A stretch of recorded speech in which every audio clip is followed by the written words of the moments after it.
আজকে আমরা ফিলিস্তিনের পক্ষ নিয়ে মুসলমানদের একটু কম দামে খাওয়ার জন্য উপকার করতে চাই। না, বিক্রি করতেছি কিন্তু কম রেটে, খুব সীমিত রেটে। না, এটা ঠিক নাই, কিন্তু আমরা এই জন্য এর আগে ওই শাহবাগে মিছিল হয়েছে, ওটাও আল্লাহর রহমতে করছি, এটাও আছে আল্লাহর রহমতে যাইবো। অনেক ক্লান্ত করে মুসলিরা আসে, হালকা পাতলা কম দামে করতেছি, বিক্রি করতেছি। মোটামুটি আল্লাহর রহমতে ভালোই আছে। সারাদিন কতগুলো কলা বিক্রি করেন?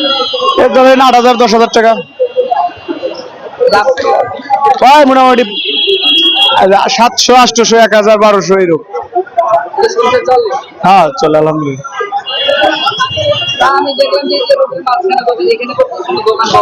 না না না, এখানে কখনো দোকান বসে না, দেন না, বিভিন্ন অনেক দোকান আছে।